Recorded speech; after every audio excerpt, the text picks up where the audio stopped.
Olá pessoal, sou eu novamente, estou aqui junto com vocês para dar continuidade às nossas devocionais. Sou o professor Enio e vamos continuar com o estudo nos Salmos 2.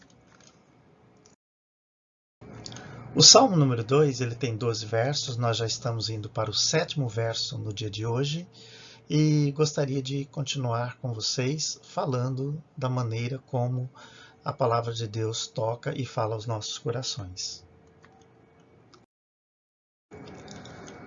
O salmo de hoje é o versículo 7, que diz assim: Proclamarei o decreto do Senhor. Ele me disse: Tu és meu filho, eu hoje te gerei.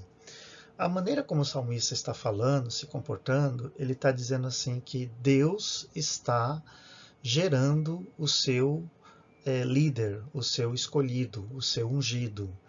E essa forma de gerar é a mesma coisa de dizer escolher, ungir, formar. E, em outras palavras, na linguagem jurídica, na linguagem dos tempos monárquicos, olha, esse é quem vai governar vocês. Então, a partir dessa fala, diz assim, este é o meu decreto. Então, é como se fosse falar assim, ó, a partir de hoje, o Brasil é governado por. Então, foi decretado que a partir daquele dia, aquele momento, o novo líder foi constituído.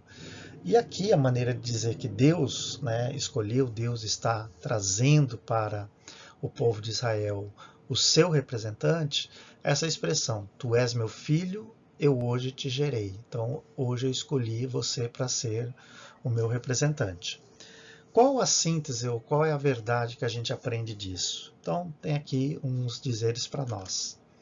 Diz assim, há um legado perpétuo do decreto de Deus, ou seja, que vai passar de geração a geração, que é o legado de ser escolhido, de ser constituído, de ser eleito, de ser vocacionado, de ser chamado. Na tradição cristã, a conversão é um chamado. A conversão é uma escolha, uma eleição que Deus faz dentre muitos para dizer, tu és o meu filho amado. Hoje eu te gerei, hoje eu te escolhi. Então, cada cristão, cada pessoa, ela tem que ter essa consciência de que se ela foi alcançada para a fé em Jesus Cristo, ela foi eleita, ela foi escolhida.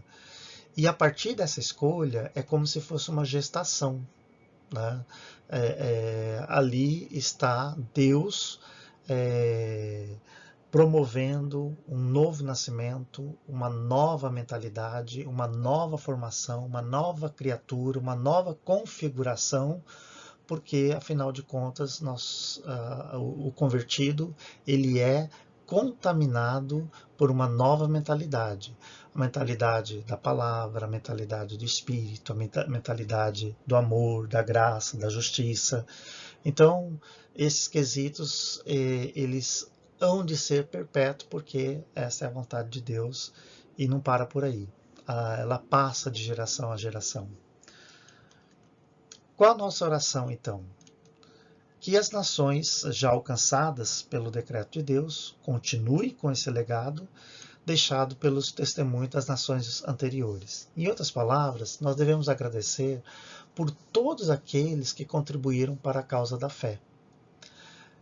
Talvez quando a gente olha para o passado e a gente vê assim que algumas coisas foram assim até, vamos dizer, estapafúrdias, tipo usos, costumes, mas a gente não deve olhar isso como se fosse assim uma ignorância ou até mesmo como se fosse de mau gosto.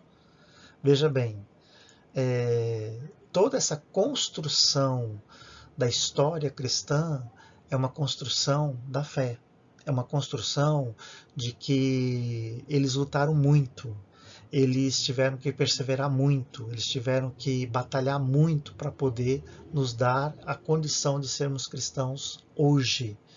Então, se houve algum problema no passado, a gente não deve ridicularizar. Isso é história da fé. Quem nega o passado não é digno de enfrentar o presente. E nem tampouco tem a austeridade de poder nos falar sobre o futuro.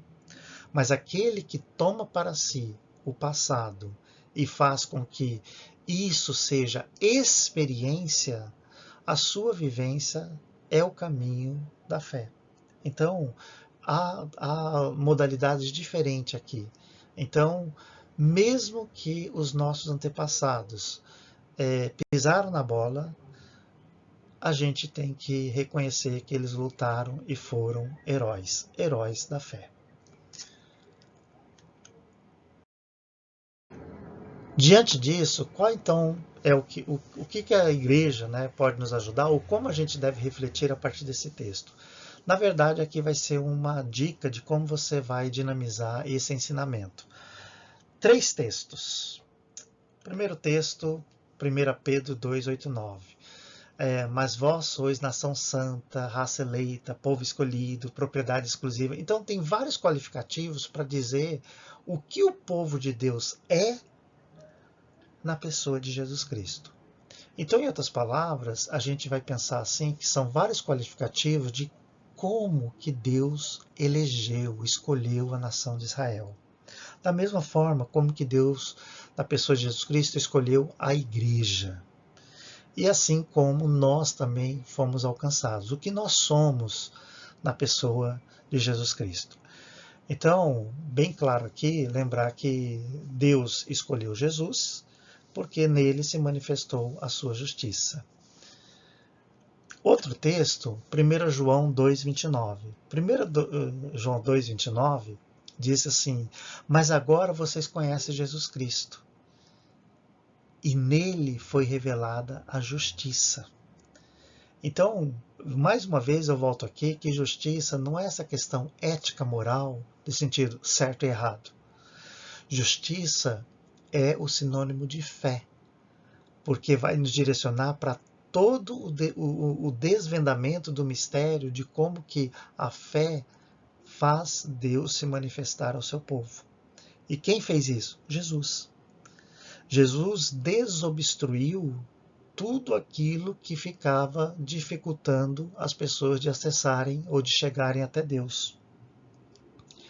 Jesus é esse caminho de libertação aonde, pela fé, todas as algemas ou os mecanismos de prisão, os laços, são desfeitos. E um outro texto, né, que é máxima, né, que é João 3,16. Porque Deus amou o mundo de tal maneira que nos deu o seu Filho unigênito para que todo aquele que nele crê não pereça, mas tenha a vida eterna. Então, Deus escolhe Jesus para demonstrar o seu amor, para manifestar a sua justiça, para confirmar o que outrora ele já havia feito, que era a nossa eleição. Em outras palavras, por causa de Jesus Cristo, a gente vê o sentido desse decreto de Deus, de ser escolhido, formado e tal. A igreja não pode perder a centralidade de Jesus Cristo em todas as suas ações, inclusive na hora de falar sobre justiça, de falar sobre reinado, de falar sobre eleição. E daí nós concluímos a devocional desse versículo 7. Quero agradecer mais uma vez cada um de vocês. Gaste o seu tempo aí, 2, 3, 4, 10, 15 minutos de oração e participe cada vez mais aí dos minicursos que vocês vão ser cada vez mais habilitados, aperfeiçoados para a obra do Senhor. Um grande abraço e até a próxima.